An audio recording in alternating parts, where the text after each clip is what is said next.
Boa noite, pessoas. Eu estou gravando essa aula para a turma de pintura de textura do São Gabriel. Então, se alguém achar esse vídeo na internet por acaso, porque é um vídeo não listado, mas ele não é privado, né? Espero que seja útil para quem achou, espero que ajude. Para os alunos que estão matriculados aqui, é uma revisão. Para os alunos que não puderam ver a aula também presencialmente, eu gosto sempre de dar contexto do que está acontecendo no dia. Então, hoje é uma segunda-feira, véspera de feriado em Belo Horizonte. Então, é possível que alguém tenha emendado o feriado e não tenha vindo presencialmente. Infelizmente, eu não posso não dar a aula, né? Eu tenho que receber meu salário. Né? E eu também não posso mudar a categoria da aula. Então, eu não posso fazer uma aula presencial e dar ela online. Né? Isso não é da minha autoridade. E para fazer isso, é um pedido bem mais lento, não dá para fazer no mesmo dia para o mesmo dia. Tá? Então, se vocês tiverem interesse em alguma aula no futuro, que ela mude de presencial para online, eu não sei quem é o Eric. O Eric está aqui? Seu Eric, você mandou mensagem, né, perguntando se a gente podia mudar a aula do presencial para o online. Eu não tenho essa autoridade. E para a gente poder fazer isso, a gente tem que pedir com antecedência e pedir autorização para a Prograde, para a reitoria. Então, tem que ser um pedido com muita antecedência, né? E a gente tem que justificar. Então, é um pouco mais burocrático. Num dia não dá. Infelizmente, a gente não pode. Não está no meu controle. Se tivesse no meu controle, estava tomando de férias e eu estava tomando uns martini ou alguma coisa muito gostosa numa praia. Mas não está no meu controle. Vamos ver o que é as nossas ferramentas de pintura digital. O que a gente tem aqui dentro? Não tem o vídeo ainda, obviamente, porque eu estou gravando ele agora. Mas eu tenho que ver os nossos softwares, a visão geral, quais são os softwares que a gente vai usar, o que são docas, janelas ou qualquer outra palavra semelhante que represente a divisão de áreas do software de pintura, quais são as ferramentas de pintura que a gente vai trabalhar a priori. Tá? Para isso, eu vou abrir o Krita. Vamos ver o Krita abrindo, é divertido. O rato. A rata. A rata. O que eu falar sobre a interface do Krita é possível de localizar em outros softwares, tá? Muito do que eu vou falar tem paralelos com outros softwares. Eventualmente, eu vou fazer o paralelo com o GIMP também. Eu não vou usar o GIMP, mas eu vou fazer o paralelo com o GIMP, porque eu uso ele profissionalmente, então eu vou fazer o paralelo. Assim, olha, por exemplo, no GIMP fica aqui, né? Então a gente vai ver esse paralelo aqui também. E eu vou falar do Blender, porque a gente vai fazer pintura de asset 3D. E no Blender a gente tem a ferramenta de pintura de textura, certo? Então esses são os softwares que a gente vai usar. A nossa visão geral sobre softwares é a seguinte. O Blender é um software de modelagem 3D, quer dizer, vírgula, vamos falar direito. O Blender é uma suíte de produção. Então ele faz, entre múltiplas tarefas, ele faz pintura 2D, animação 2D. Ele faz edição de vídeo, ele faz pós-produção, efeito especial, ele é uma suíte de produção. Dentro dessa suíte de produção, quando você abre o Blender por padrão, na configuração de fábrica dele, você tem uma aba configurada para pintura de textura. E é essa aba de pintura de textura que interessa a gente na matéria de pintura de textura. Né? Faz sentido. Essa interface do Blender, ela vai ser dividida em uma área 2D, que é um editor de imagem. Se a gente pegar esse botãozinho aqui, a gente tem acesso a todos os editores de imagem, todos os editores do Blender. Entre eles, a gente tem o editor de imagem. O editor de imagem é um software semelhante ao Krita ou ao GIMP. Talvez com menos capacidades do que o GIMP e o Krita, porque o foco desse software é servir como ferramenta de pintura para o modelo 3D. E o foco do GIMP, por exemplo, é você vai fazer todo e qualquer tratamento de imagem digital. Então ele é mais amplo em escopo. O Krita é um software de pintura 2D digital, focado ou focalizado nesse tipo de ação. Portanto, ele é mais especializado que o Blender, que está direcionado à pintura do modelo 3D e à textura do modelo 3D. Vocês entendem isso? Tranquilo até agora? Aqui, o editor de imagem tem um modo pintura. Ele também tem um modo de visualização e um modo de máscara. Mas a gente está concentrando aqui, por enquanto, no modo de pintura. Então aqui, se houver imagem, eu vou poder pintar uma imagem. Ele tem um paralelo direto com a pintura 3D, que é uma coisa que a gente vai precisar usar no nosso curso, que é pintar, às vezes, o elemento no 3D para obter o resultado na imagem e levar essa imagem para o software 2D, e vai no seu caminho inverso também. Eu vim com a imagem para o espaço 2D para poder editar ela no espaço 3D e fazer ajustes e finalização. Então, é muito importante essa ferramenta para a gente de pintura digital, certo? Tranquilo? A outra ferramenta que a gente vai usar de pintura digital é o Krita. É uma ferramenta especializada em pintura digital. Né? Então, o foco dessa ferramenta é fazer pintura digital. Ele tem um sistema de gestão de conteúdo pensando primeiro no pintor e depois nas outras categorias. Outros softwares dessa natureza, como o Clip Paint Studio, né, ele também, o foco dele inicial é ilustração e depois ele abrange outras áreas. Né? O Procreate também ele abrange primeiro a pintura e o desenho, depois, eventualmente, ele pode servir para outra área. No caso do GIMP e do Photoshop, a função primária deles é tratar imagens. Então, a função primária do GIMP é o tratamento fotográfico e o tratamento de imagens. O Photoshop é a mesma coisa, está no nome, né? Photoshop. Ele é para você tratar as imagens, mas dentro desses softwares tem uma ferramenta de pintura muito avançada. Então é comum a gente encontrar ilustradores que usam esse software de forma profissional por causa disso. Tá? Então, quem quiser na vida ou profissionalmente usar o GIMP ou o Photoshop como software de pintura digital, pode ficar tranquilo, ele tem tudo o que você precisa para ter. Certo? Tranquilo? Isso é uma dúvida? Não. Você levantou a mão assim, não é uma dúvida não. Então tá jóia. Então tá ótimo. Então, vamos lá. Então, a visão geral é essa. É isso que é a visão geral. Temos dois softwares principais de trabalho, um 2D, um 3D. Um que vai fazer pintura puramente, outro que vai fazer a pintura e o ajuste dessa pintura no modelo, inclusive a configuração de material, shader, e vai exportar o modelo para a gente, para a Unity. Então, a gente tem esses dois espaços aqui.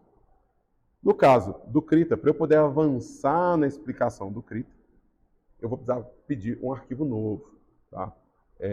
A gente vai ver algumas coisas na configuração do software. A gente vai ver que esse menu aqui inicial, que quase todo software em PC possui, né?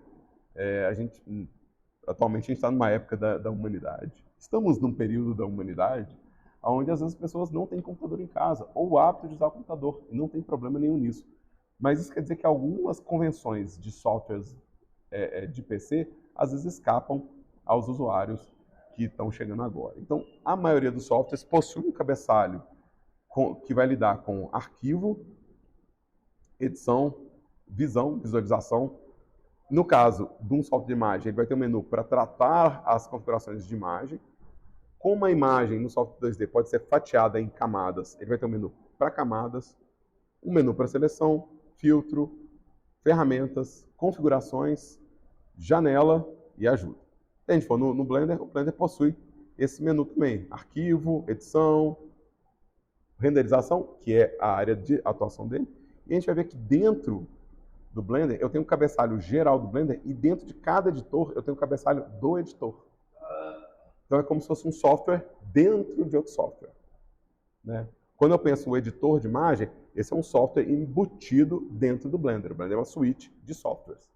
Então, isso aqui é um software e ele tem um menu dele de imagem, onde eu vou ter o Open, o Save, né? Eu vou ter as controles de visualização aqui. Então, isso é bom de observar na convenção da configuração do software.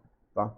E aí, uma série de coisas aqui, elas não estão acessíveis ou trancadas, porque não possuem uma imagem para a gente poder ver a totalidade de menus e funções. Né? E no caso do Krita, o Krita ele começa com uma interface inicial que você pode configurar. Tá? Você pode configurar as interfaces do Krita, mas ele vem com essa interface padrão que me diz como que eu vou começar meu trabalho. Né? Então aqui, ó, tudo isso aqui é como você vai começar o seu trabalho. Você vai começar o trabalho com um arquivo novo? Você está iniciando um trabalho novo? Você quer abrir um arquivo que existe? Você está dando sequência em um dos seus trabalhos recentes? Né?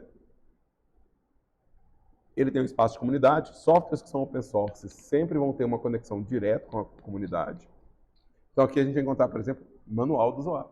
O manual do usuário vai estar dentro do Krita? Não, vai estar online, ele vai ser um link para uma página online. Guia de iniciar, o Getting Started, né, que é o guia para quem está começando no software. Eu gostei do Krita, quero saber mais dele. A aula do Daniel, por mais que ele tenha falado, eu acho que ele não cobriu quase nada, e podem ter certeza. Esses softwares são tão densos que mesmo ao final do curso de jogos, a Unity e o Blender, que são softwares que vocês usam todo semestre, a gente não vai ter nem arranhado a superfície deles. Porque eles são muito mais complexos, eles cobrem muito mais ações do que fazer jogos. Então, pensa, o Blender ele faz efeito especial para cinema. Não está dentro do nosso escopo, mas nem de perto. Né? A gente vai ter, por exemplo, a possibilidade... É possível fazer um livro de quadrinho inteiro no Krita. Mas a gente não está fazendo livro de quadrinho. Então, né, tem um monte de coisa que vai ficar de fora. Por exemplo, a ferramenta de texto, balonamento, ferramenta vetorial. A gente não tem por que entrar nessas ferramentas aqui, que está fora do nosso escopo. E às vezes é através desse Getting Started que você vai achar os guias para você avançar. Né? Eu também tenho a comunidade de usuários, a gente tem fórum nesses softwares, né? tem conversa comunitária. Às vezes a dúvida que você tem, eu nunca passei por ela, mas alguém da comunidade passou. Então é sempre bom ir na comunidade de usuários para descobrir, nossa, eu estou com um problema nesse software. Aí, às vezes você vai descobrir a solução do problema através de alguém que teve o mesmo problema que você, que é mais fácil do que, né, vamos supor, você resolveu fazer ilustração profissional para impressão em livro. E não é nosso escopo. Mas alguém que usa o Krita já passou por isso, com certeza. Então vai ter alguém que vai na comunidade te dar o caminho das pedras. Né? E aí o site do Krita, o código-fonte, porque afinal de contas o software é seu, você tem acesso ao código-fonte, e etc. Então, você pode inclusive habilitar notícias do Krita dentro do software. Então a gente tem um campo para notícias. Mas o que me interessa aqui, nesse espaço todo, é pedir um arquivo novo para que eu possa mexer no Krita. Tá? E aí a gente vai ter templates. O Krita ele tem formatos de arquivos pré-definidos. Tá? Então você pode criar um documento customizável. Né? Inclusive está aqui o formato que eu estava trabalhando essa semana, que é umas imagens de 600 pixels por 600 pixels para um jogo que eu estou fazendo. Então está esse formato, que foi o último ajuste que eu fiz. Então, eu vou ter... deixa eu ampliar um pouco essa janela para a gente ler o texto inteiro. Então, se você copia uma coisa de imagem no seu computador, tem como você criar a partir dessa imagem que está no buffer de memória. Tá? Isso, exato, uma área de transferência. Eu tenho template de animação, porque o Krita faz animação 2D. O Blender também faz animação 2D. Eu tenho um template de quadrinho, como eu disse, é possível fazer quadrinhos e animações. Né? Tem templates gráficos de design, então vai ter A4, A3, são formatos de folha de papel. Formatos fotográficos, porque apesar do foco dele ser pintura, ele também faz tratamento de imagem. Então, é a mesma coisa do GIMP ser de fotográfico e também fazer pintura, o Krita ele é de pintura, mas ele também faz o tratamento fotográfico. Então você não vai passar fome com o Krita, né? Você não vai passar necessidade, por assim dizer. E a gente tem, olha só, uma seção para pintura de textura. Uma seção de template para pintura de textura. Obrigado, Krita. Isso vai facilitar tanto a minha vida aqui na aula, porque eu não preciso procurar nem pensar demais. Eu venho aqui, escolho pelo tamanho, pelas opções, uma série de templates. Isso vai me ajudar demais. A diferença de você usar o template de textura, por exemplo, no 256 criar um canvas assim, desse tamanho. O que vem nesse? A diferença é só a velocidade que você vai chegar lá. Se o template já está pronto, você vai clicar e começar. Se o template não está pronto, você tem que entrar com as informações. É só essa a diferença de fato. Então, por exemplo, o template do Krita ele vai vir com um fundo cinza e um layer. E o tamanho pré-definido de 256 com 8 bits de cor por canal. Esse template já está falando que eu vou fazer uma imagem que tem 8 bits por canal, não sei se vocês sabem, é uma imagem típica de projetor ou de TV, tá? Que tem 256 variações no canal de vermelho, 256 variações no canal de verde, 256 variações no canal de azul. É como a gente constrói a imagem visual aqui, é adicionando luz. A gente põe uma luz vermelha, uma luz amarela, uma luz vermelha, uma luz verde para conseguir uma luz amarela. Né? Então a gente vai somando luz. Isso é um formato RGB. E esse formato RGB tem uma profundidade de quantos tons eu estou colocando em cada canal. Então, quando eu tenho aqui, ele já definiu esse parâmetro para mim. Se eu for fazer um documento customizável, todas essas definições sou eu que vou entrar com ela. Então, dependendo do trabalho que você fazer, vai ser só mais rápido pegar um template pronto do que configurar. Mas, em muitos casos, não tem o que você quer nos templates. E você tem que ir lá e preencher do jeito que você quer. tá? Mas é só velocidade mesmo. Por isso que eu estou agradecendo ele, porque vai ficar um pouquinho mais rápido hoje, porque eu posso fazer só isso aqui, ó. Uso desse template. E massa. E aí, vamos lá. Qual que é o nosso próximo tópico aqui no nosso espaço? Eu falei sobre a visão geral dos softwares de pintura, criei uma imagem, tá? Agora eu vou falar sobre docas e janelas. E tem outros nomes para isso, tá? Para a gente entender o que é isso, tá? Softwares como Krita, eles vão usar essa configuração aqui de espaço de trabalho. Ele é feito semelhante à Unity, ele é feito de várias docas, né? Então ele tem aqui uma doca de ferramenta, uma doca de paleta, né? Uma doca de layers, né? E eu posso tirar essa doca e colocar em outro lugar. Então o conceito de doca é essa janela acoplável. Você pode tirar ela e encaixar em outro lugar. A Unity também é assim. Não sei se vocês já perceberam isso na Unity. Espero que sim. Vocês estão no segundo período, então a gente supõe que alguma intimidade com a Unity vocês criaram. Mas é a mesma lógica. Então isso aqui é um sistema de docas. Tá? Por que isso é importante? Porque dependendo da tarefa que você vai executar, talvez você queira uma doca diferente ou um posicionamento diferente dessas docas para poder ter, sei lá, mais espaço para layers ou menos espaço para layer, né? Então, talvez você queira deixar isso... Nossa Senhora, olha que beleza que eu fiz. Deixa eu puxar aqui no cantinho. Eu não vou conseguir, porque minha mão está tampando a beiradinha. Às vezes você quer um... monitor tem touch de caneta? Tem touch? Olha isso. Eu vou falar disso daqui a pouco. Mas você vai precisar de muito espaço para camada. E você não precisa de seleção de cor. Então, a área ela é customizável nesse sentido. Tá? O Krita por padrão. Eu vou pegar o workspace padrão dele. O Krita por padrão já vem com uma organização bem legal mesmo. Ele tem o cabeçalho, né? Um conjunto de botões que são botões de ação que você pode editar, você pode colocar botões de desfazer, refazer, apagar, você pode escolher quais atalhos você quer ter como botão aqui. Né? Eu escolhi o Ctrl Z e o refazer aqui, ó, redo. Então eu configurei nas settings para que tenha essa ferramenta. Se não tiver no seu padrão, não tem problema. Não é tão importante assim, a gente está usando atalho, teclado. Então. Mas é interessante. E aqui assim, a gente tem configurações de ferramenta. Aqui na lateral tem quais ferramentas eu tenho acesso. E aqui eu tenho uma doca de seleção de cor, e uma doca de opções de ferramenta, uma doca de camadas e uma doca de seleção de pincéis. Muito legal esse workspace, muito bacana. Você pode vir aqui direto, escolher o pincel que você está interessado em trabalhar com uma préviazinha, muito massa. Não uso ele por um motivo muito simples. Eu gasto muita camada. Porque eu gasto muita camada. Não é muito ideal você gastar muita camada. Nem é tipo, certo, não é certo nem errado. Não é tipo, nossa, é ideal gastar muita camada. Então, não. Se você não está fazendo camada, não tem nada disso.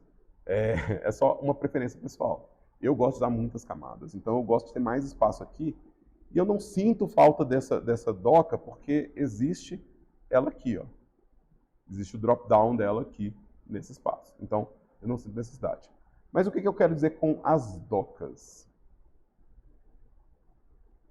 Se você vier em Settings e Docas, isso são as docas que o Krita me oferece. É muita doca. É doca para dedéu. É doca de tudo quanto é tipo de coisa. Então você tem curva de animação, timeline de animação, você tem seleção de cor de outro formato, histórico dos seus presets que você usou, canal de cor, gerenciador de quadrinho, camadas, paleta, padrão de textura, gravador, você pode gravar o desenho enquanto você faz, você pode criar um gravador que toda vez que você desenha ele grava, então você grava o time-lapse do seu desenho. Né? Ferramenta para storyboard, ferramenta para fazer o Ctrl Z através de uma doca, então ele tem muita opção. É muita opção. Por isso que o software às vezes é um pouco difícil de dominar, porque ele tem tantas docas que é difícil saber a função de todas, ou até usar eles em vida, né? A mesma lógica a gente encontra, por exemplo, no GIMP. O GIMP ele tem diálogos em Docker, e ele tem toda essa lista de diálogos em Docker encaixável. Então, esses softwares permitem que você faça esse arranjo de docas para otimizar a sua tarefa, certo? Tranquilo? De boa? Eu acho importante falar isso porque eu vou usar a minha doca personalizada, o Dan. Ela está aqui essa, olha só. A minha personalização ela é muito simples. Eu tirei a barra de brushes, porque eu preciso de mais espaço para ler, e eu troquei o seletor de cor por um seletor de paleta. Só preferência, não precisa fazer isso, mas só para vocês entenderem. Mas, Daniel, cadê essa janela sua? Então, por que sua janela aqui é diferente? A se saber, eu peguei a doca, e aqui ele vai mostrar, inclusive, quais estão ligadas. Está ligado paleta, layers, ferramentas de opção e a barra de ferramentas, que é essa daqui. Essa aqui é a Toolbox. Beleza? Então, quando alguém estiver usando o Krita, quiser customizar aí as suas docas, fica à vontade, tá? Mas a saber, eu gasto muita camada e eu gosto de selecionar a cor meio que pré-definida, porque eu sou preguiçoso. Né? E aí ficar tipo assim, nossa, um pouquinho mais amarelo. Não, um pouquinho mais vermelho. Não, sabe, eu sou meio preguiçoso. Eu falo, não, me dá uma amarela aí, tá bom. Então, assim, aqui eu tenho uma lista de amarelo. Eu uso essa doca há muitos anos, de paleta. Eu uso ela no GIMP também. Vocês vão ver que é a mesma paleta. Mesma paleta. Tá? A diferença é, como eu uso o GIMP+, e aí, para quem está ao vivo aqui comigo, vai fazer mais sentido, né? Quem estiver vendo isso gravado talvez não faça muito sentido, mas vou tentar explicar assim mesmo. Meu notebook, ele é uma tablet de desenho. Então, eu estou usando agora uma caneta, né? E touch de tela. Então, o que acontece é, os softwares de imagem, eles têm uma dica quando você para, ou alguma função quando você para o mouse sobre eles. Então, quando eu paro, por exemplo, no GIMP, que é a ferramenta que eu uso primordialmente, quando eu paro meu ponteiro sobre as ferramentas, ele mostra a lista de ferramentas que estão embutidas dentro dela. Então, eu tenho múltiplas ferramentas dentro de uma ferramenta só. Quando eu coloco a barra de ferramenta no GIMP do lado esquerdo, minha mão tampa essa lista. Então, minha mão, ela fisicamente tampa, porque é uma tela, né? E quando eu... Hã? Porque eu uso a caneta. Se toda hora que eu tiver aqui na ferramenta eu tiver que tirar a mão... Não, mas você está reclamando só montando. Não, eu tenho uma solução prática, olha. Aqui, eu já solucionei. Está resolvido. Hã? É só arrastar a doca de um lado para o outro. Não, isso é do GIMP. Isso é de todo software. Mesma coisa no Krita. Se eu parar aqui no Krita, ele vai me dar uma dica. Mas se eu tiver com a mão aqui, ele vai tampar. Mas, de novo, eu posso... Vai tampar a minha mão física. Minha mão física vai tampar. E a parada lá, com a cor, por exemplo, você vai tampar do jeito da lado esquerdo. Não, porque a cor eu venho daqui para cá e eu não tenho que ver nada dentro da cor. A cor é um clique só. Aqui, eu preciso parar para ver o que tem dentro. Então aqui eu já estou vendo a ferramenta inteira, ou seja, minha mão não está tampando, ela está à direita da tela. Doido, mas é questão da pressão. Por exemplo, desenhando, vai uma mão em cima, desenho. Se ficar com o peso da mão em cima da tela, vai machucar ela. Vai machucar a tela? Ela não sente dor, isso já ajuda. Então ela nunca vai reclamar, mesmo que eu esteja fazendo muita força. Esses produtos eles são projetados para isso. Isso é projetado para você, tipo, trabalhar com isso. Então, é lógico que eu não vou, né, soltar todos os 82 quilos que eu tenho de corpo sobre a tela. Mas ela é feita para aguentar a pressão. Se você está preocupado da sua tela ou arranhar ou desgastar mais rápido, que é uma preocupação muito justa, você pode configurar a sua caneta para ela precisar de menos pressão para atingir o máximo de tamanho ou o máximo de velocidade. Aí você poupa muito do tempo de vida útil da sua tela, tá? Se você tiver uma tela dessa. Mas a própria vida útil do aparelho, às vezes, tira um pouco desse bom comportamento que a gente cria, porque aí o tablet fica obsoleto, eles têm que trocar de tablet porque ele fica obsoleto, e ele está novinho, zero bala, mas ele não atualiza mais. Então, existe um limite meio sutil de até onde eu tenho que preocupar com a integridade física do dispositivo, né? Então, ele é projetado para que você possa fazer força, desenhar, Né? Porque eu pensei, se fosse muito normal e você botar a mão na caneta, ele vai machucar. Não é a mesma lógica de uma tablet, né? Você pegar a tablet que é só ela, né? Ela não é o PC. Ela tem a oportunidade de você pôr a mão, apoiar. Pergunta o Wellington.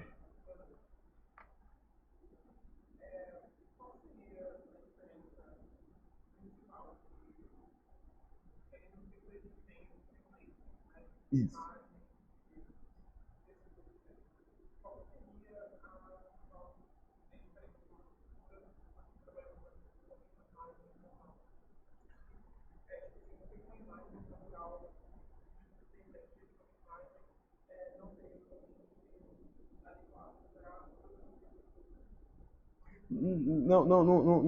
Não tem problema nenhum, não. Não existe diferença. É só um atalho. É só um atalho. Não tem diferença. Qualquer imagem que você pintar e tiver dentro do tamanho que você quer, está correta. É só um atalho. Aquele mecanismo de template, é só uma forma de você chegar rápido a uma configuração de página. Só isso.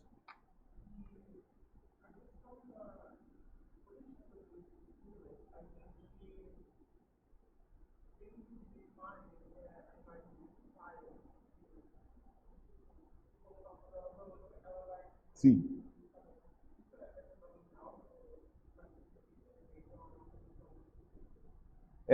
Isso inclusive é o nosso primeiro trabalho. Nosso primeiro trabalho é textura encaixável. Então, eu estou passando por essa interface, inclusive, hoje, para que na próxima aula eu já possa passar as diretrizes desse trabalho e vocês possam executar.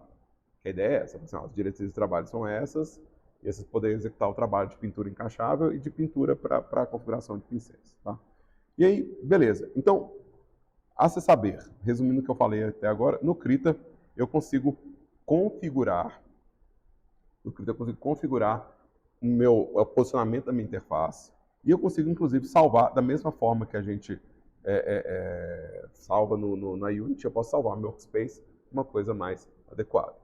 O GIMP é a mesma coisa e o Blender ele não tem a lógica de doca, a lógica dele é de editores, né?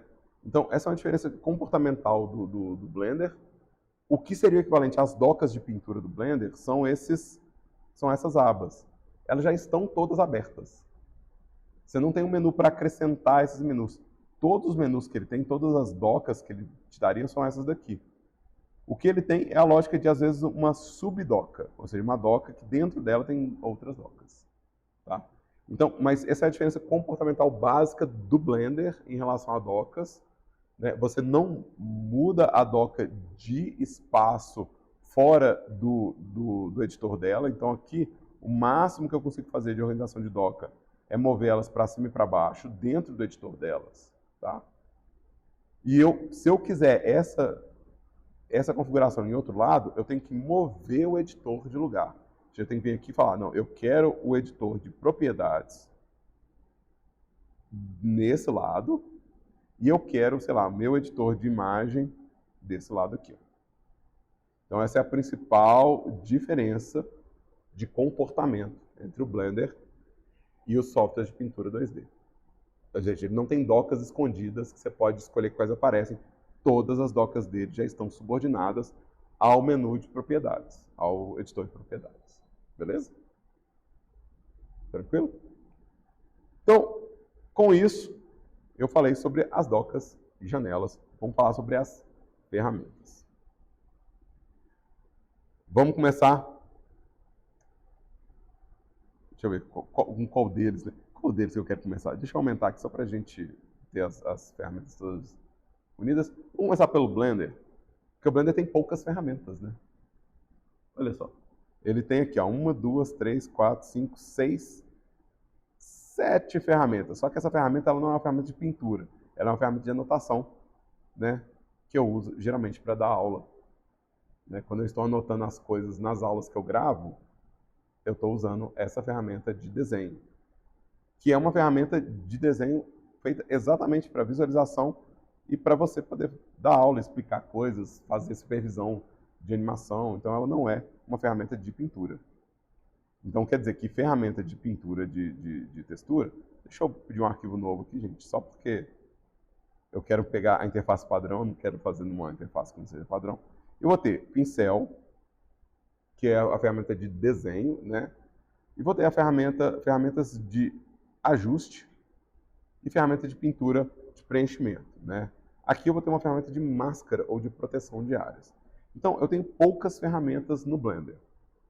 Por que eu tenho poucas ferramentas no Blender? Porque no Blender eu tenho só um motor para poder gerenciar toda a configuração da ferramenta. Então, eu tenho uma entrada de pincel que tem todas essas configurações aqui, ó, do motor de pincel. O que gerencia um pincel num software é um motor de pincel. Então a gente tem uma Brush Engine, né? E aqui, ó, olha quantas opções que o brush de pintura do Blender tem.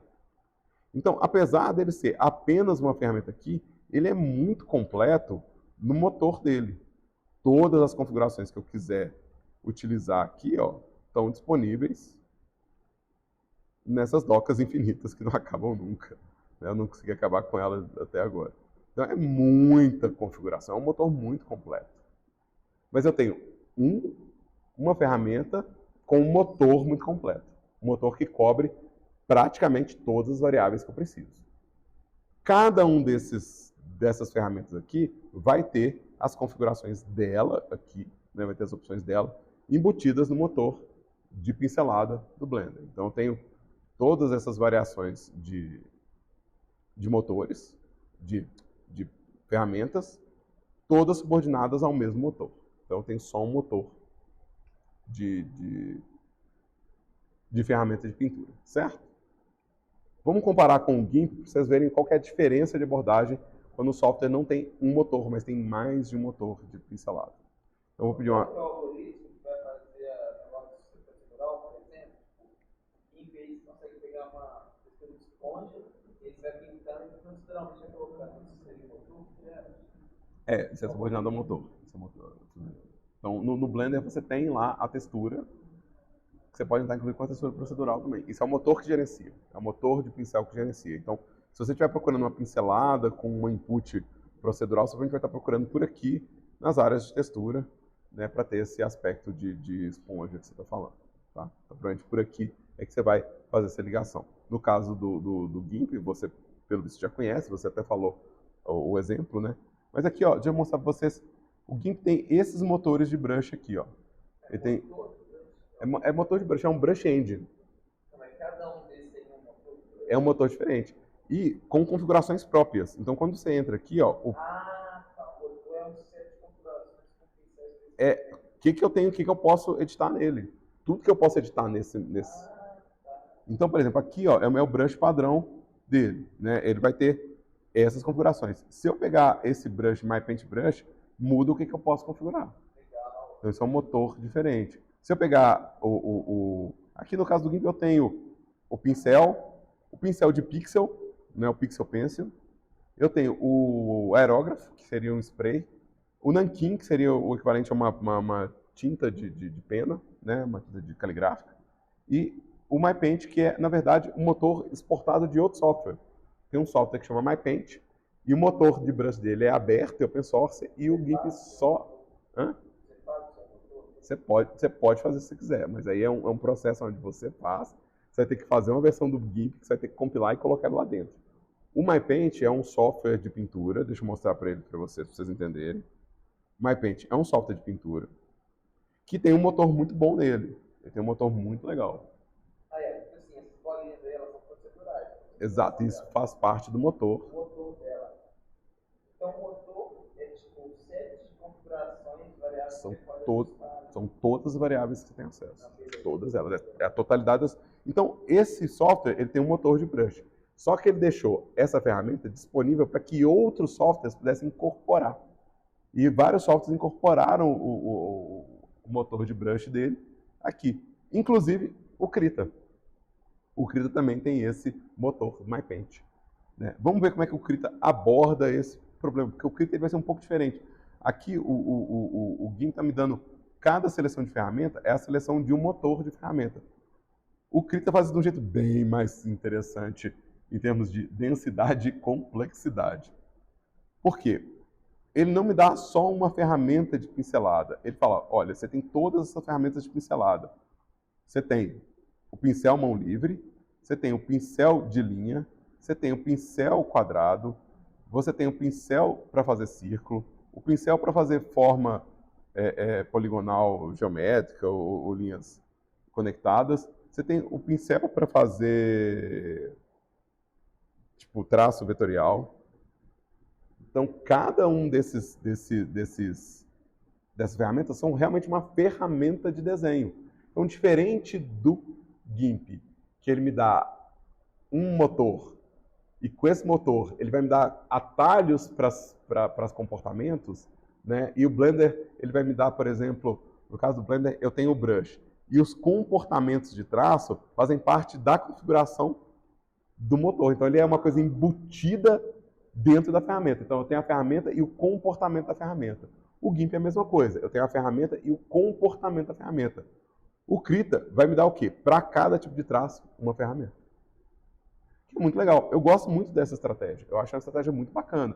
Não deixa a do GIMP pior, nem a do Blender pior, mas é muito legal. É uma coisa que, para quem tem dificuldade em fazer um traço, às vezes, mais solto, ou para quem não tem mouse, por exemplo, quer fazer uma linha curva, o cara não tem uma caneta ou uma tablet, ele pode usar essas ferramentas para atingir um traço mais preciso. Isso é muito legal dele. Só que aí, onde é que estão os motores do Krita? Quem é que vai gerenciar isso? Então, vamos observar aqui. O Krita, quando eu estou aqui e eu tenho um pincel, em opções de ferramenta, ele vai me dar poucas opções de ferramenta. Olha só, ele está me dando só a suavidade do traço. Você quer suavizar seu traço? Na linha, ele vai me dar só algumas opções. São poucas opções dentro dessa aba. Mas, se eu entrar nas configurações de motor, ele vai ter esses motores de brush. Então, ele tem 1, 2, 3, 4, 5, 6, 7, 8, 9, 10, 11, 12, 13, 14, 15, 16 motores de brush dentro dele. São 16 motores de brush. Então, quando eu seleciono um pincel desses, eu tenho acesso a todos esses conjuntos de configuração. Inclusive as configurações do MyPaint. Olha só o MyPaint aqui de novo. Né? Eu tenho, por exemplo, pincel de pixel, eu tenho pincel de borrar a cor, eu tenho pincel de desenho rápido, eu tenho desenho de sketch, que é um brush que faz uma sujeirinha. Eu gosto desse brush, deixa eu fechar aqui. Ele faz uma sujeirinha quando você desenha com ele. Ele é bom para fazer rabisco. Ele já vai meio que preenchendo quando você vai. Bem legal, bem divertido. Então, o Krita, ele foi incorporando motores de brush dentro dele, e é provavelmente a ferramenta mais completa e mais complexa de criação de pincéis personalizados. Você pode criar praticamente qualquer tipo de pincel que você quiser dentro desse software, sem grandes dificuldades. A não ser a complexidade do software, que ele é bem complexo. E isso é bom de entender. Assim, o software, ele tem, igual o Eric falou, ele tem os recursos procedurais, dependendo do motor que você pegar, ele vai te dar os recursos procedurais. E ele vai dar, inclusive, a secagem da pincel procedural, que ela seca no tempo, o pincel não seca automaticamente. Né? E você vai esfregando, ele vai molhando a pintura, por assim dizer.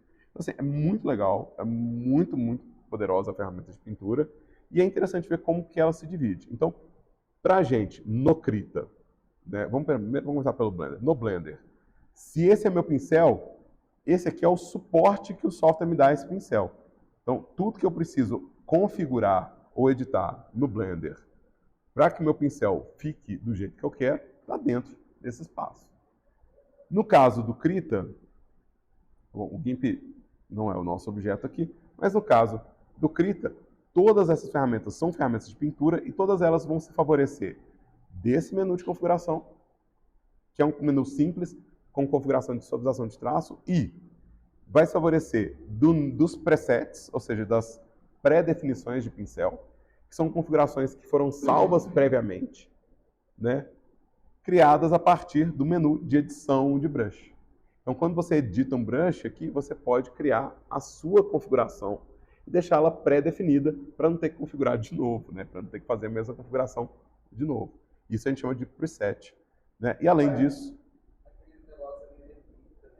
Sim, sim. É tudo pessoal, tudo da mão. É tudo brother.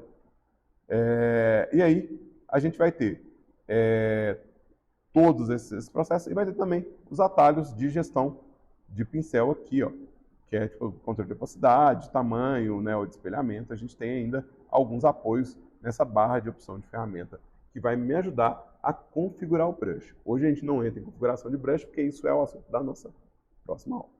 Mas é bom saber que nesse espaço aqui que vai, né, da seleção das cores, né, até esse espaço aqui, são formas de configurar e tratar seu brush. E aqui também, na barra de ferramentas, são formas de configurar e tratar seu brush. É bom lembrar também que você tem várias ferramentas de desenho aqui. Né? Você tem várias ferramentas. Deixa eu pegar um pincel aqui e uma cor. Vou pegar uma cor azulzinha assim. Você vai ter. Essa é uma ferramenta de desenho, que é uma ferramenta, né, se a gente parar o mouse para pensar o nome dela, é o Multibrush Tool. Faz múltiplos traços ao mesmo tempo. Não, ele não é o Mirror. Mirror ainda é outra coisa. Isso aqui, você vai ver que ele não é exatamente um comportamento espelhado, é mais um comportamento de mandala.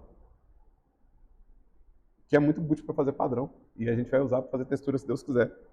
Né? Então, a gente vai fazer. Quer fazer um padrão de estampa para o figurino do seu personagem? Talvez isso aqui seja um bom começo. Também. Né? Mas vamos voltar para o brush principal aqui. Né? E aí, vamos para o próximo conjunto de ferramentas que eu tenho aqui. Ó. Eu fui para a de pintura, vamos para a ferramenta de seleção. Né? Eu comecei pela de pintura, vamos pela de seleção aqui. Né? Vamos começar aqui no Krita. Né? E vamos lá, esse bloco aqui de baixo, ó, ele é o bloco de ferramentas de seleção. O que uma ferramenta de seleção faz? Deixa eu fazer um desenho de qualquer coisa aqui, ó. Qualquer coisa. Uma ferramenta de seleção vai permitir que eu isole uma área do meu desenho.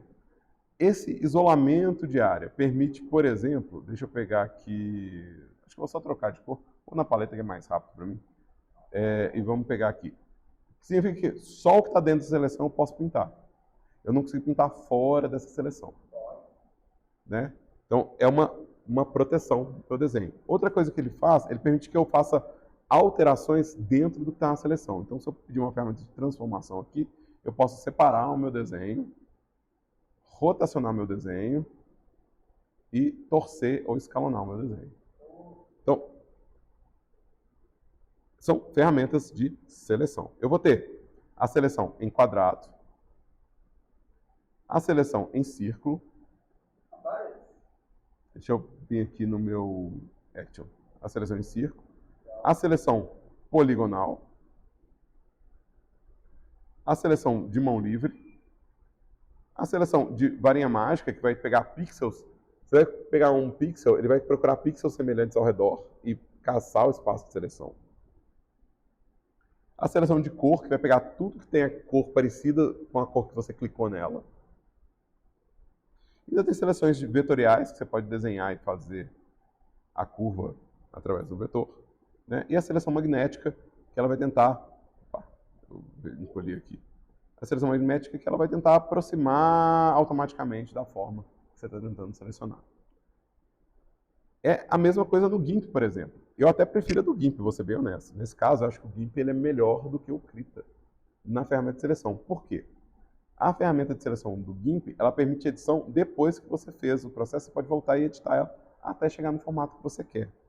No caso da seleção de laço dele, ela é ao mesmo tempo poligonal, livre, e você pode editar os pontos enquanto está selecionando. Então, eu até acho ela melhor. Né? Mas é aquela história, cada software vai ter um ponto forte. Né? No caso do GIMP, a ferramenta de seleção é muito legal. E é um dos motivos pelo qual a gente não vai usar o Blender para tudo. O Blender não tem uma ferramenta de seleção de pixels. Não é o foco de trabalho dele e não é necessário para ele, até o momento. Eventualmente, como é um software open source, se alguma equipe tiver essa demanda, eles podem programar e inserir. Inclusive, tem gente desenvolvendo sistemas de camada, de pintura adicionais aos que já existem no Blender, criando novas formas de gerar input de camada.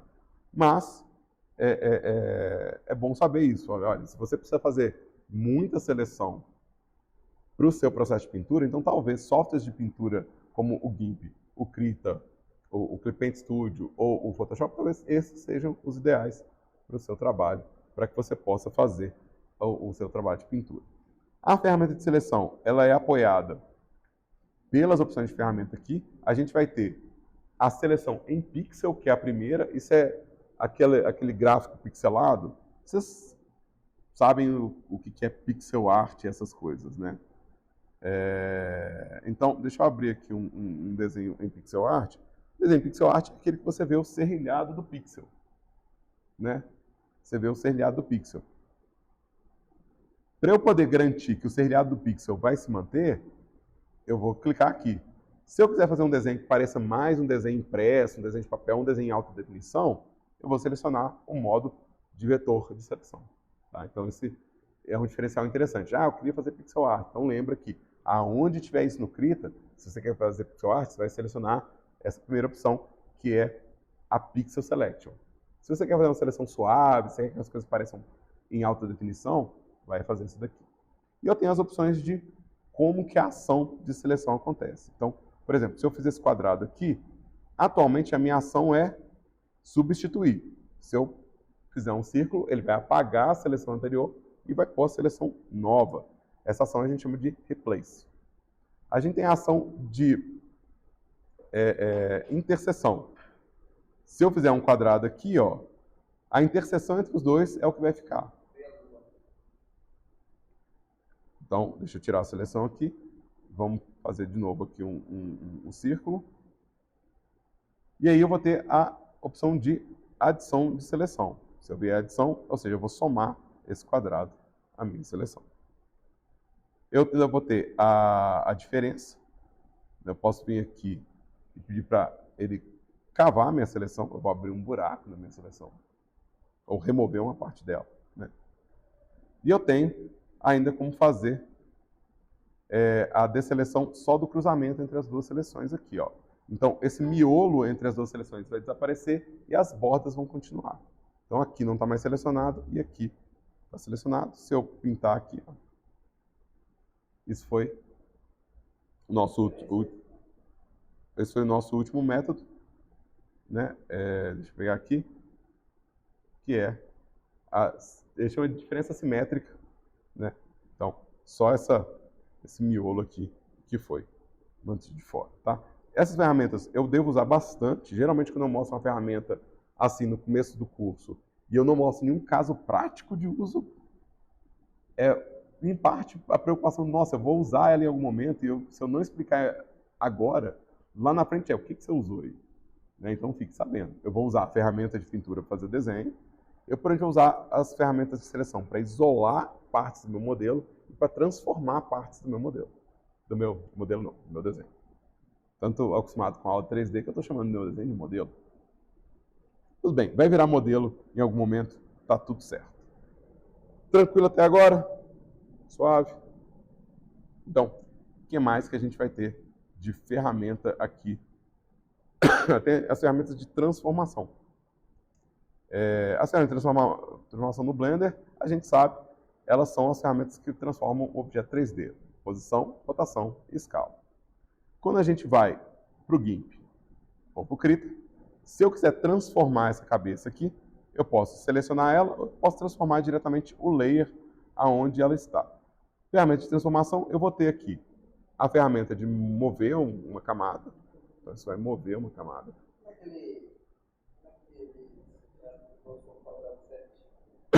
Oi? Porque só tem esses pixels nessa camada. Então, essa camada, ele tem um auto crop de camada, onde ele só considera o espaço da camada os pixels que estão desenhados. Isso às vezes é bom, mas dependendo da área é ruim.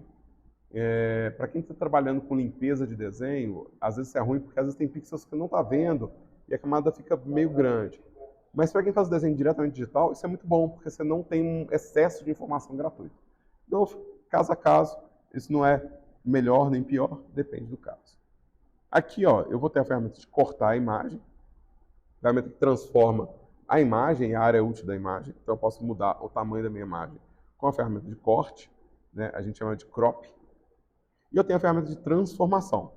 A ferramenta de transformação, deixa eu dar um zoom aqui para a gente... Desculpa, gente. Até minha alergia passar vai demorar. O clima tem que mudar. Então aqui, ó, minha ferramenta de transformação, ela vai ter esses quadradinhos aqui, que vão me ajudar a mudar o tamanho e a escala do meu desenho, tá? Eu posso segurar o Shift e o Ctrl para manter a proporção. Então eu tenho essa modificação. Se eu clicar na linha, eu posso inclinar o meu desenho. Se eu clicar nessa linha, eu inclino meu desenho. Se eu clicar fora da área desse quadrado, eu vou girar o meu desenho. Tá? Se eu clicar dentro do meu desenho, eu estou movendo ele. Tá? Eu estou movendo o meu desenho. Tá? E esses comandos são os comandos que a gente chama de comandos de transformação, que é mover a posição, né? Posição, rotação, escala e essa deformação dinâmica aqui. Ó.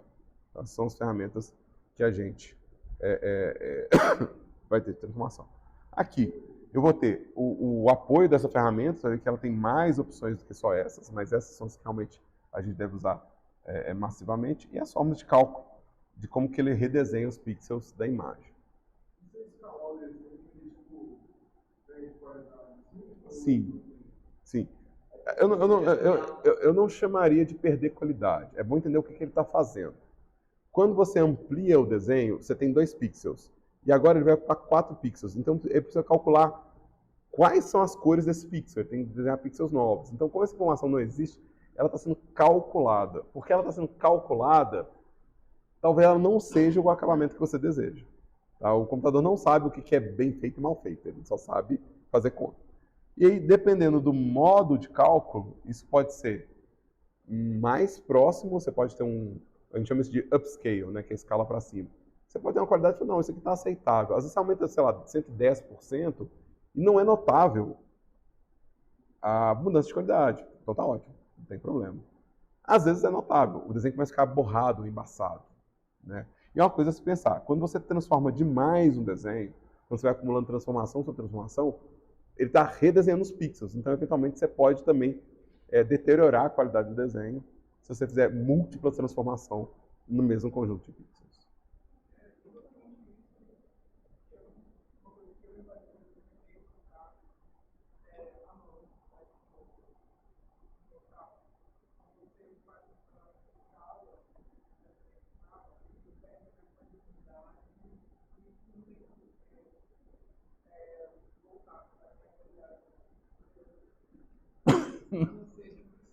Bom, não, você vai depender o quê? Eu não vou falar que não tem, por quê, gente? Porque existem algoritmos de inteligência artificial que conseguem pegar esse desenho e reconstruir ele com uma qualidade baseado no desenho inicial, mas não, esse é um processamento à parte.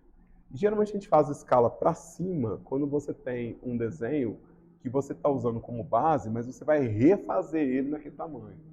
Então a gente não faz upscale para finalizar um trabalho, a gente faz upscale para começar um trabalho. Agora, o downscale é importante, né? Porque você vai às vezes fazer um negócio que é grande para poder ter conforto de desenho, mas o encaixe dele é pequeno. E a ferramenta não pode ser só para baixo, né? Ela tem que ser nas duas direções. Mas geralmente é isso. Você faça o upscale no começo, ajustando as proporções e faz o acabamento depois, para não ter problema realmente você embaçar uns pixels porque você só aumentou o tamanho.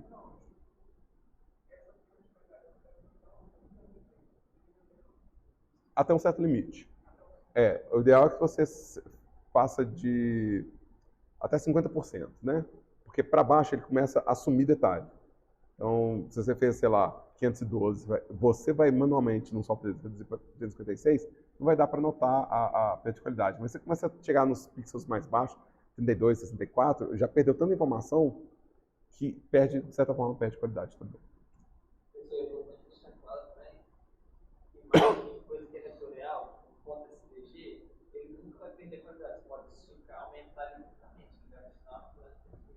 Mas ele não é lido por jogos. Você não tem como levar esse SVG para o motor de jogo. Então, sim, mas aí tem duas coisas que tem que observar que são mais importantes que essa. Desenho vetorial, em teoria, não perde qualidade. Não é bem assim, não. Mas em teoria não perde qualidade. Não é bem assim, não. Existe a possibilidade, sim, dele no processo de escala e de redução, você perceber que os detalhes não estão adequados para o tamanho que foi proposto. Existe, só não é a qualidade do pixel, ele não é destrutivo no pixel, porque ele desenha o pixel ao final do processo. Ele não é um mapa de pixel recalculado na tela. Né? Ele não está com os pixels já rasterizados, mapeados. Ele vai calcular o pixel em tempo real enquanto está fazendo. Então, o vetor ele é mais pesado do que um mapa de bits, porque ele está redesenhando o tempo todo. E isso pode ser um problema. Eu não posso só colocar levianamente um vetor num jogo por causa disso, porque eu já estou fazendo múltiplos cálculos de tempo real. E porque ele é um pixel render, ou seja, ele é um render de ponta final, o vetor, ele pode realmente detonar o desempenho do jogo. Mas, como base de desenho para gerar gráficos em múltiplas seleções, ele é ótimo. Não necessariamente. Não. Você não pode só colocar, não. Exatamente pelo mesmo problema. E dependendo da HUD.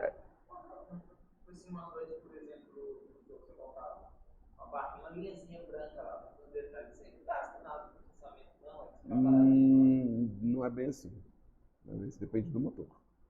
Depende do motor. Isso não dá para ser tão leviano e falar, é só uma linha, não dá nada, não. Primeira coisa que dificilmente você vai ter uma abordagem individual para um elemento gráfico, por causa de direção de arte. Então, se você vai usar vetor para elementos gráficos, provavelmente eles vão se multiplicar no processo de implementação. E outra coisa é que tem motor que não lida bem com o vetor. Não adianta. O motor não sabe calcular bem o vetor. E fica mais pesado do que o PNG. Então, de novo, por causa do processo de alocação de memória. Quando você põe um PNG, ele carrega o PNG, já está na memória, já está lido, não tem que calcular nada. E o vetor, ele está calculando ali. Então, na hora de otimizar, se você for catar todas essas pontas soltas, às vezes é isso que vai acontecer. Você vai trocar todos os vetores por bitmap. Então, é muito caso a caso. Mas não é uma garantia de que vetor vai... Tipo assim, é sempre bom testar. Não é uma garantia que o vetor vai fluir bem, porque depende do motor, depende do volume e depende da realidade do real time daquilo. Tá? Então, é um pouco mais delicado do que só sair colocando. Obviamente que se fosse leve assim, cara, provavelmente os jogos já seriam todos absorvidos por vetor e motores como Flash teriam prosperado em vez de ter sido cancelados. Né? Motores que usavam vetor. O Flash era um motor de jogo que usava vetor padrão. Não vingou. O desempenho dele era horrível. O desempenho dele era muito ruim. O desempenho dele não era bom. O desempenho não era bom. Ninguém sustentou ele em comparação a outros motores. Tipo assim, os primeiros motores que apareceram já tiraram do Flash a massa de usuários. O desempenho não era bom. O desempenho do Flash era pesado. É bem pesado.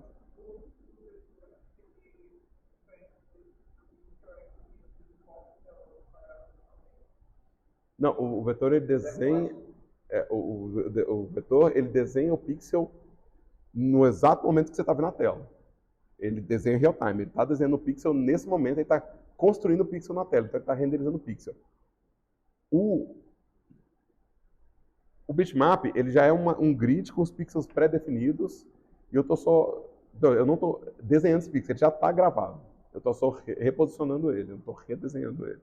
Então, mostra aquele arquivo, um SPG. Vou abrir o Inkscape de novo, a gente não está lidando com isso esse semestre, gente. Então, então, o que acontece? Quando eu faço um círculo desse aqui, ele está desenhando o pixel agora. Então eu nunca vou ver o pixel dele, porque ele está desenhando o pixel agora. Ele está pegando a minha tela e falando, aqui tem um pixel, aqui tem um pixel, aqui tem um pixel. Por isso que às vezes é pesado demais, porque para esse pedaço de curva aqui, ele vai fazer aqui 1000 pixels. Ele está gastando 1000 pixels aqui para fazer essa linha, porque tem 1000 pixels na minha tela. Então ele está gastando 1000 pixels.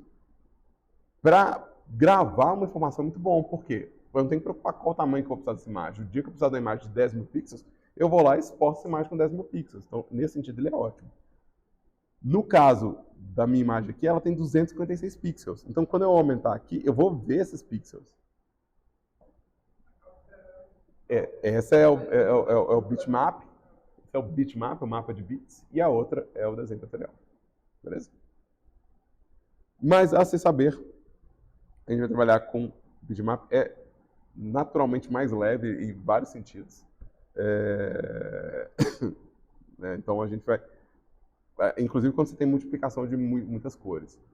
Porque o pixel já está mapeado, você coloca muitas cores num bitmap, isso não gera peso adicional. No vetor, cada conjunto de cor vai adicionar um peso, porque vai ser um objeto que tem que ser calculado e desenhado. Então, é bem mais pesado o vetor, quando a gente pensa na aplicação em jogos. Você vai fazer uma textura em vetor, caramba, sua máquina vai RA, provavelmente. Porque cada grãozinho que a gente quer fazer de textura vai pedir um vetor diferente. E no bitmap, não, é umas cores de pixel ali, mapeado num grid, né?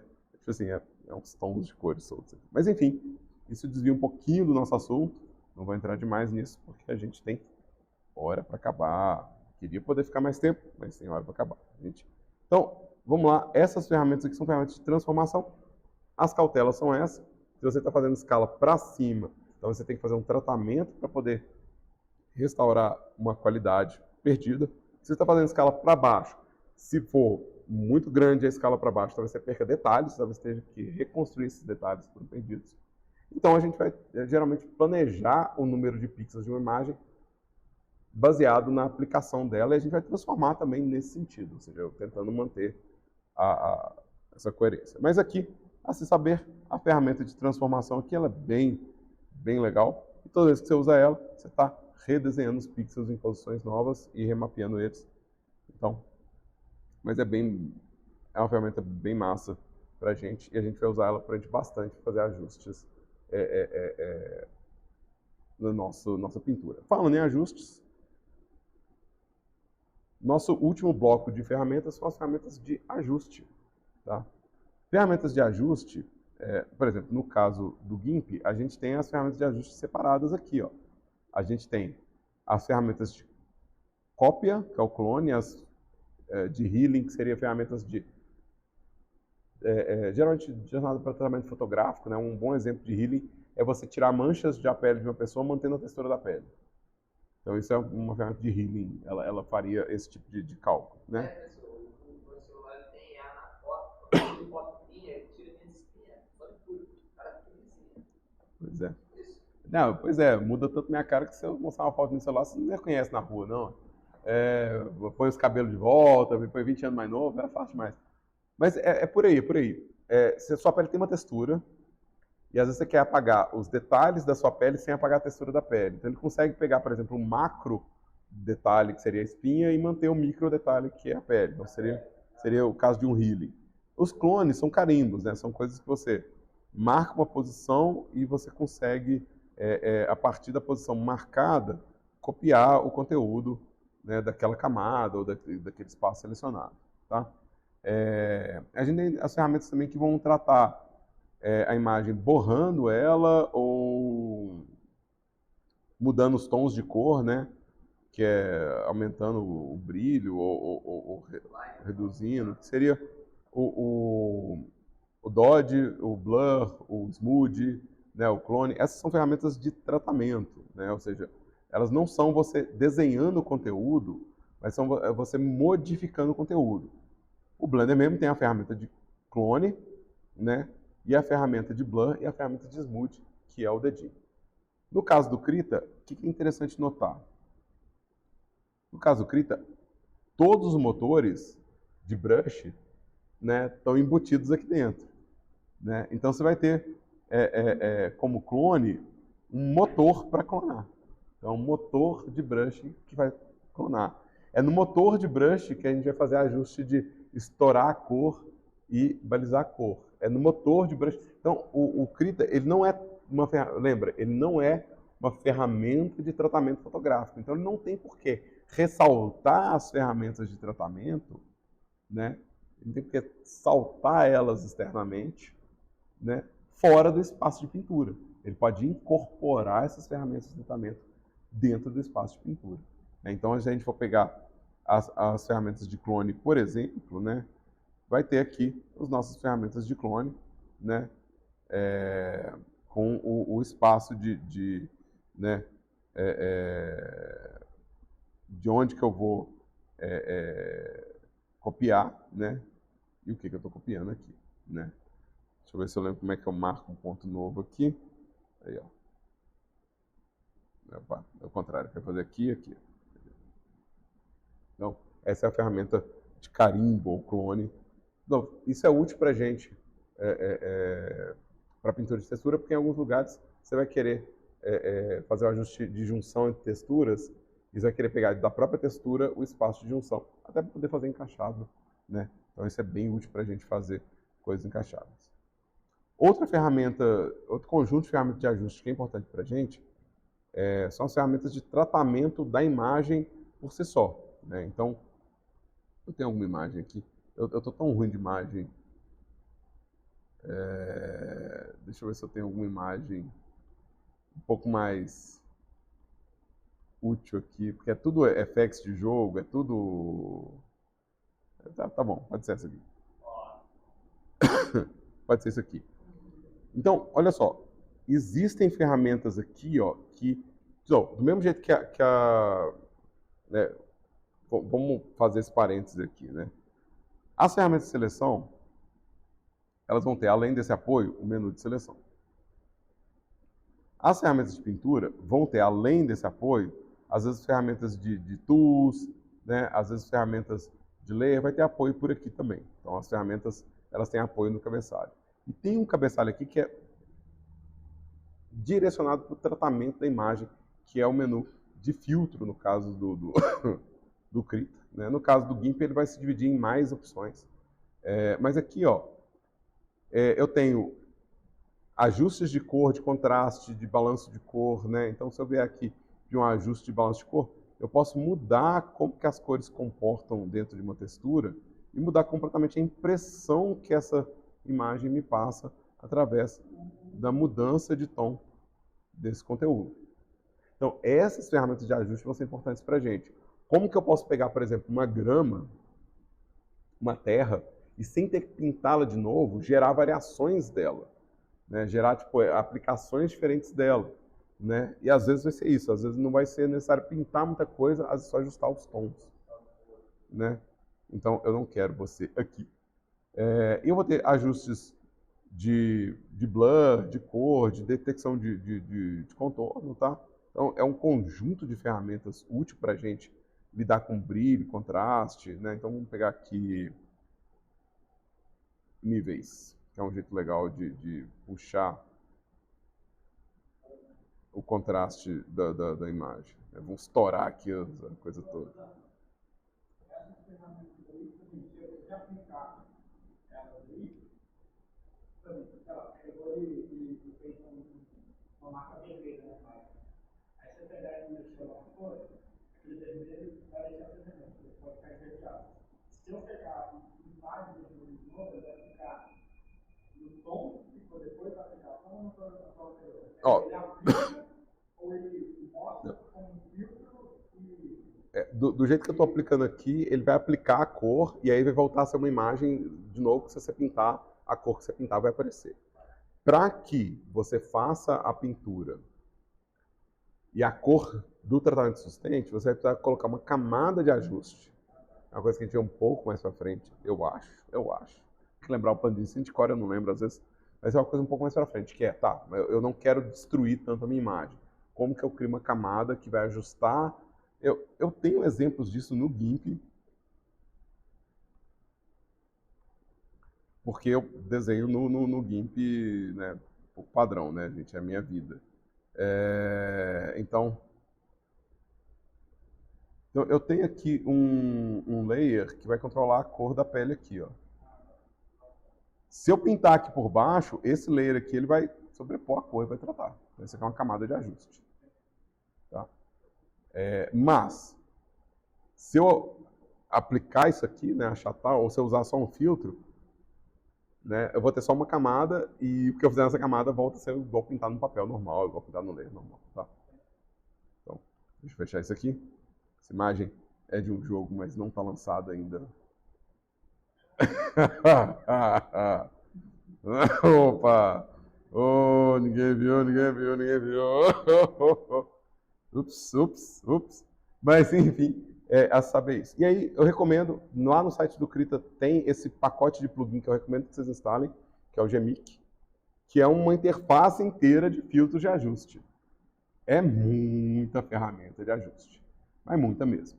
Ela é compatível com vários softwares, tem ela, acho que até para o Photoshop, para o Paint Studio, não sei. Eu sei que tem ela para o GIMP e para o Krita, e ela você instala por fora, mas você abre por dentro do software.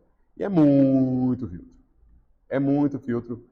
Aqui, inclusive, tem uns filtros que são legais para a gente fazer jogo, para fazer tabela de sprite para animação 2D. Você tiver que fazer aquela tabela com várias poses de animação numa imagem só, por exemplo, né? Para fazer tipos de destruição, de efeito, de variação. Muito legal, muito divertido brincar com isso. Recomendo demais que vocês instalem. A ferramenta, ela chama Gmic. Aí tem ela para o GIMP, tem para o Krita. No próprio site do Krita você consegue. Mas parece que quando você usa droga e mexe o olho, aparece nas coisas. Eu não saberia dizer. Eu ia falar a mesma coisa, não. Você Eu não saberia dizer. Não saberia dizer. Mas sim, mas eu diria que mesmo sem saber como que é a experiência de usar drogas, você poderia usar esse efeito para sugerir o uso de drogas no jogo, né? Eu não sei como é, mas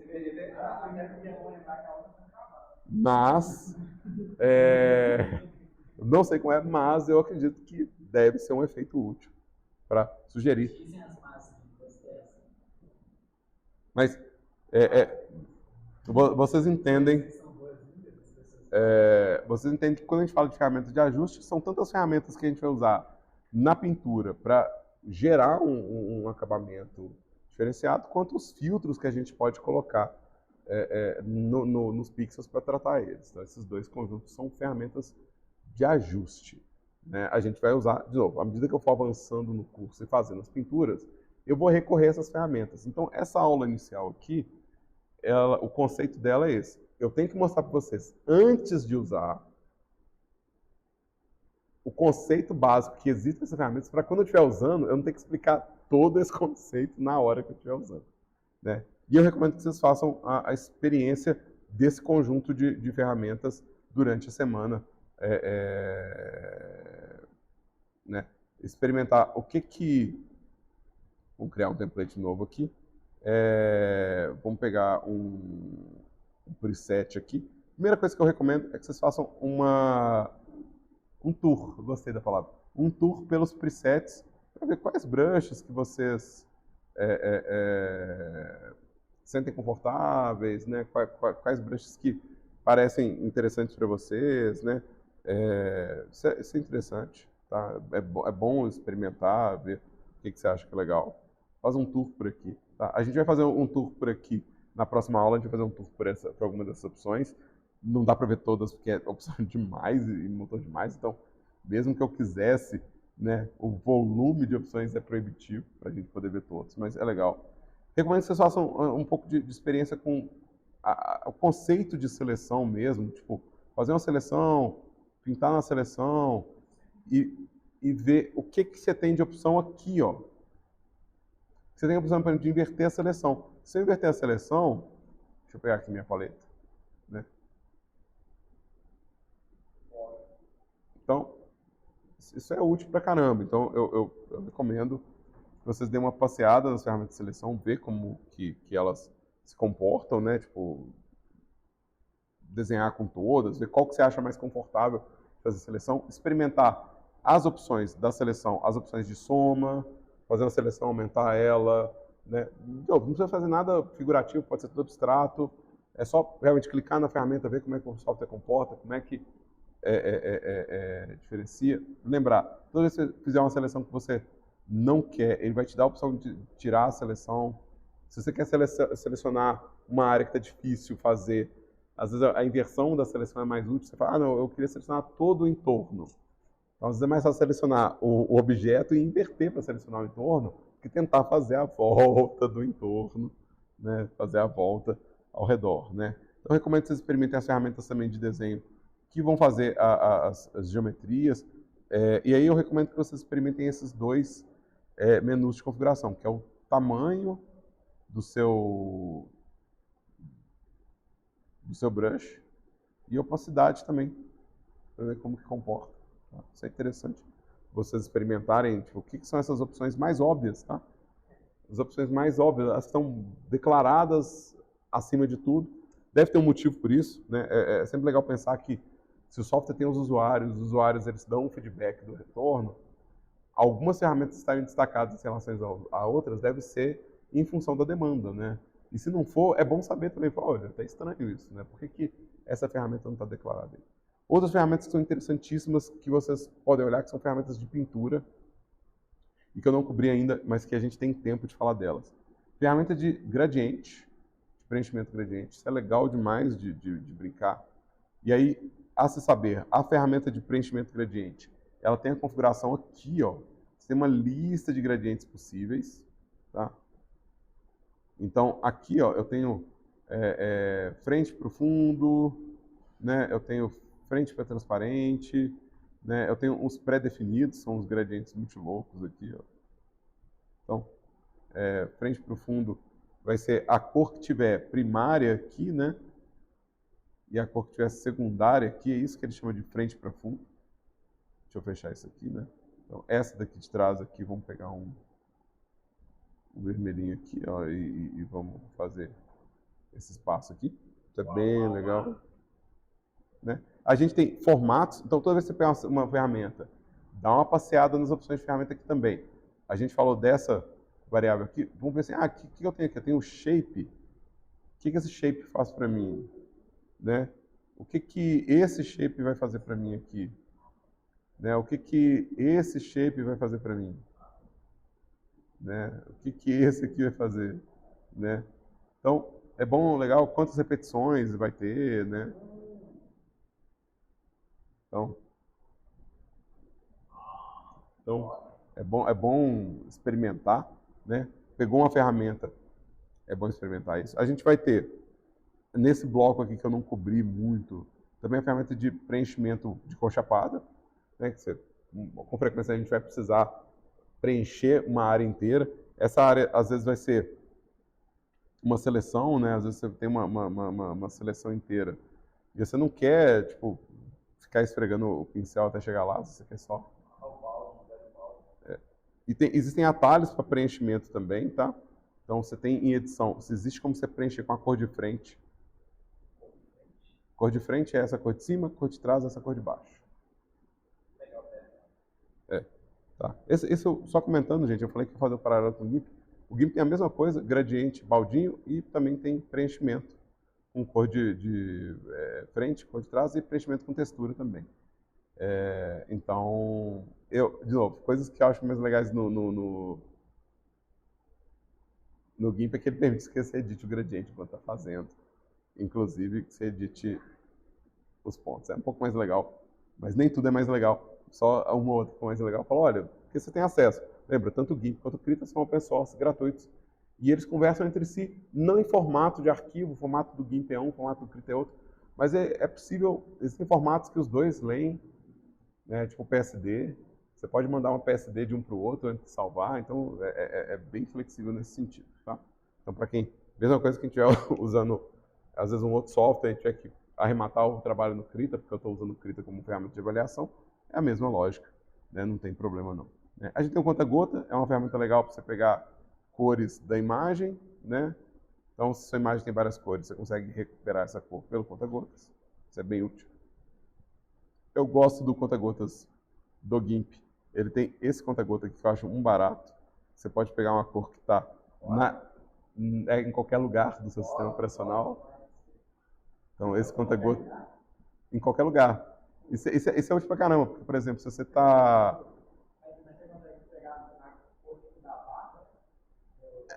eu quero pegar, por exemplo, esse aqui esse azulzinho do Krita. Eu quero pegar esse rosa do Blender.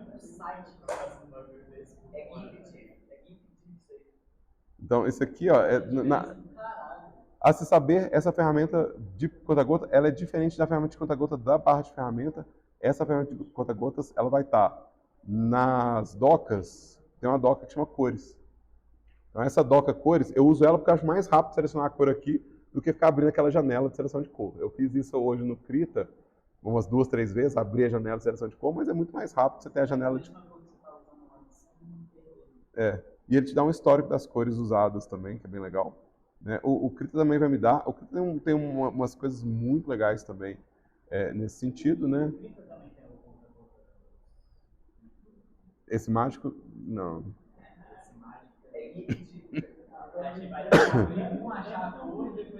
Não, é caso, assim.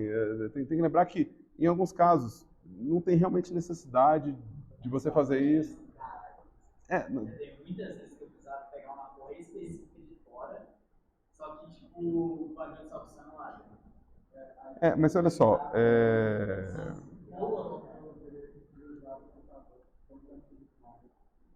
então, assim,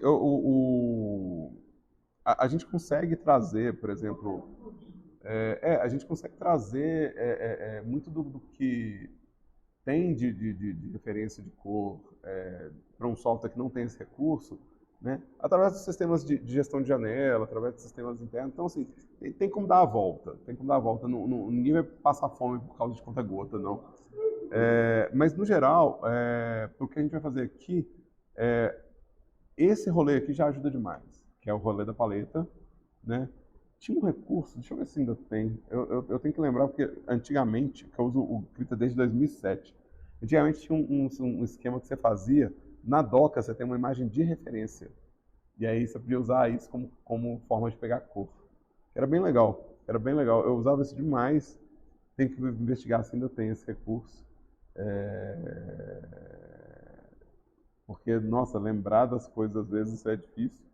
Compositions, talvez. Mas... Deixa eu ver, Snapchat Docker.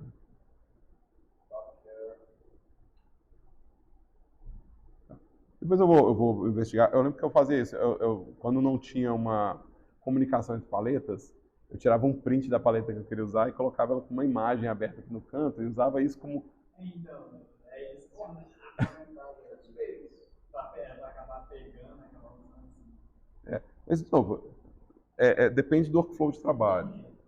Depende do workflow de trabalho. Se o workflow de trabalho ele usa demais o conta-gotas, se você precisa constantemente estar pegando cor de fonte externa, então talvez algumas coisas tenham que produzir no GIMP, não tem problema isso não. Mas, para o eventual, não é tão necessário.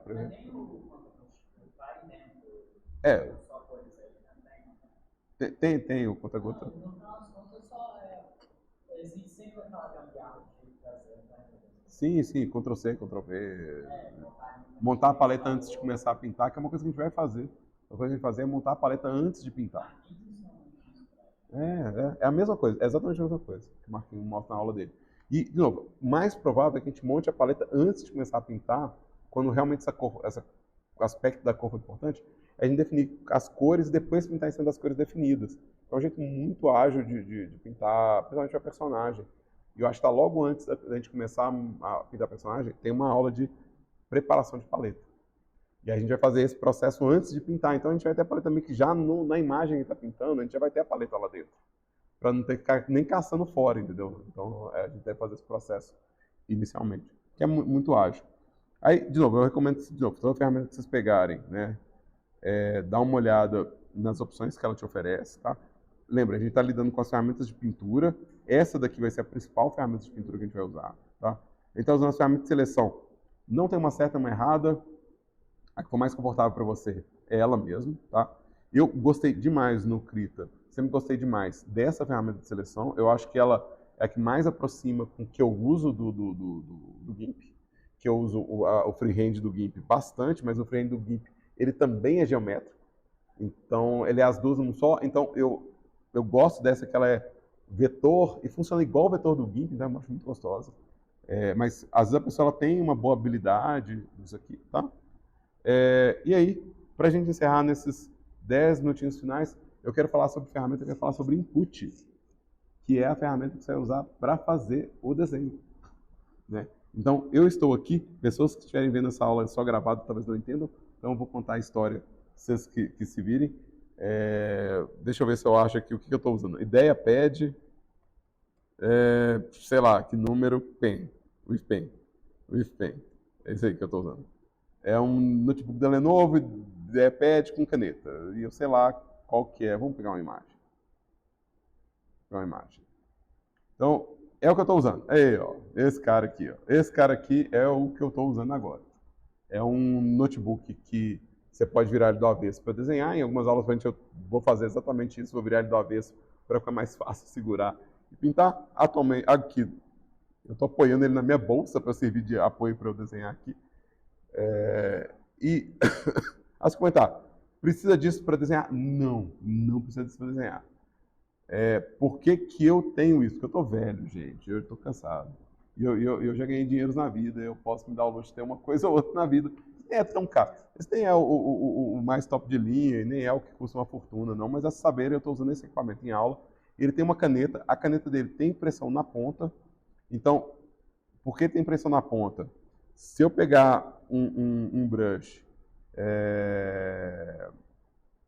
deixa eu pegar aqui deixa eu ver se isso aqui tá legal. Um brush que se eu fizer fininho, ele vai fazer um traço fino, e se eu apertar, ele vai fazer um traço largo. Não faz. Não faz. Não desse jeito, mas eu explico isso daqui a pouco. Então, aqui ó, é a pressão que eu ponho na caneta que faz a variação de traço. Então, isso aqui é o... Vamos do top pro tosco. Vamos do top. O top, geralmente a gente fala que é a tela, porque ela é o que mais se aproxima ao hábito de desenhar no papel. Ou seja, a forma que eu estou fazendo aqui, a chance de eu acertar ela, porque eu estou fazendo o gesto e vendo o gesto fazendo, é muito grande. Mas isso não quer dizer que não é possível desenhar com qualidade com uma mesa digitalizadora. Aí, ó, tem Inclusive, a marca que eu tenho lá em casa, dessas mesas, é a marca mais barata que é o Wacom, que chama Ruion, que a qualidade é incrível. Ruion.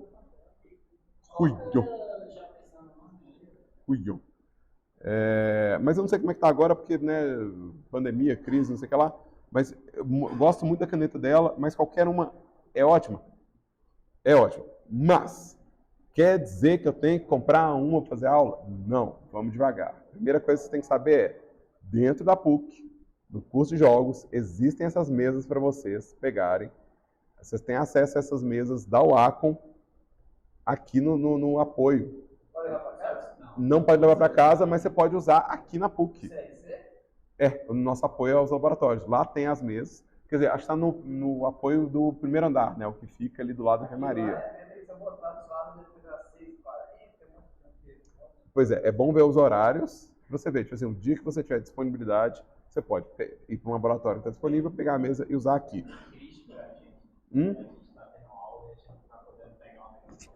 Mas tem que ver os horários que ela abre no sábado também, né? Os horários que a pouco tem. Às vezes tem horário disponível, é bom pesquisar a disponibilidade de horário. Mas aí você fala assim, pô, mas o que eu tenho é um mouse. Ou touchpad. É isso que eu tenho. Quer dizer que eu não posso desenhar? Pode desenhar, claro que pode. Não é essa a dificuldade. A questão é, quando a gente vai desenhar? Quando você vai desenhar com mouse, o mais provável é que você use ferramentas de desenho que não são as ferramentas de desenho à mão livre, porque é mais difícil. Mas não quer dizer que não pode. E que você não vai ter a variação de pressão e tamanho, mas talvez você tenha que usar a velocidade para mudar o tamanho. Quanto mais rápido, menor ela fica. Então você vai usar outra variável para poder controlar as nuances. Mas é bem câncer, né, se usar velocidade. Não. Eu tenho brushes meus que são configurados exatamente para usar velocidade.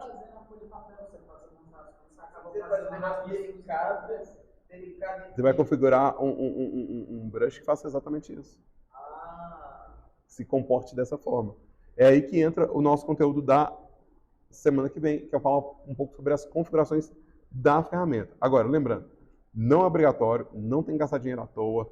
Se você quer pesquisar sobre usar uma mesa dessas que você vai usar, tenta achar um dia disponível aqui na PUC para usar uma mesa dessas, experimentar ela aqui e ver se isso está do seu agrado. Leva um tempo para acostumar, principalmente com essa que você desenha do lado, que você está olhando para a tela e fazendo um gesto fora do campo de visão, mas acostuma e fica bom.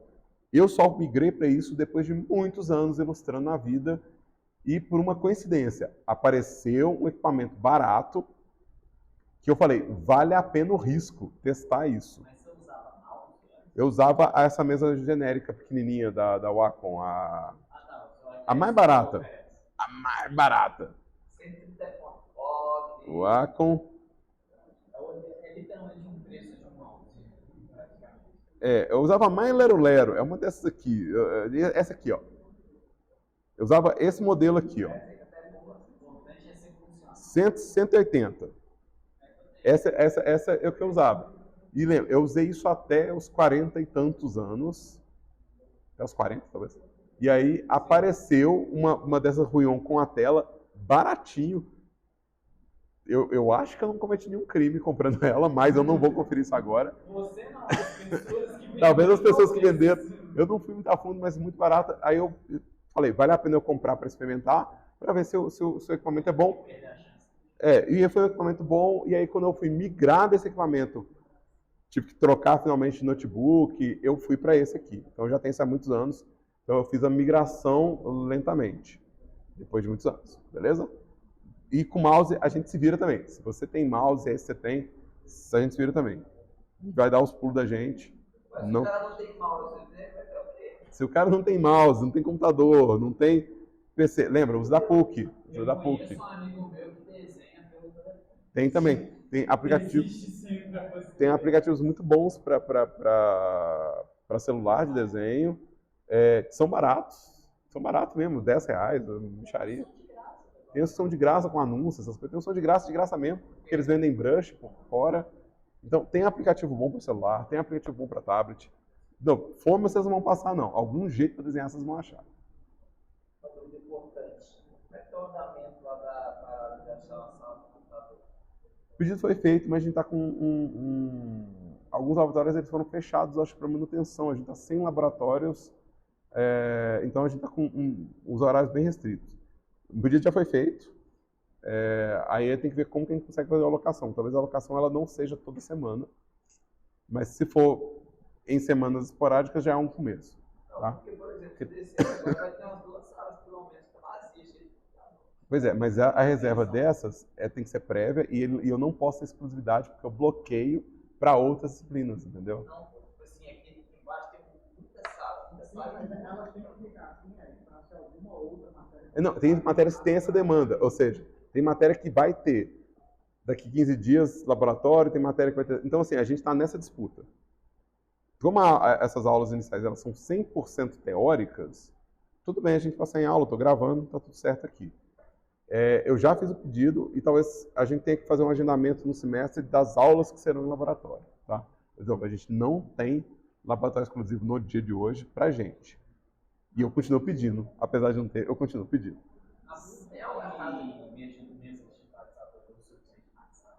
Tem. Ela tem 30 mesas. Só faltou o computador, né? Falta. Porque a gente teve a gente tem laboratórios que não estão disponíveis agora. Se eles ficarem disponíveis, não é porque eles não estão. Eles são bloqueados para uso mesmo. Nenhuma matéria pode pegar. Eles estão em processos de manutenção muito, muito maiores do que a gente imagina.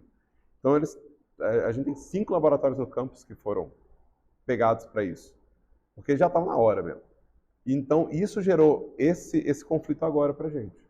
Tá? Mas essa disciplina, ela não foi cadastrada para estar 100% no laboratório. Então, a gente está na disputa de laboratórios semana a semana. Então, quando eu achar que é necessário, eu vou fazer o pedido numa semana para na outra semana ter.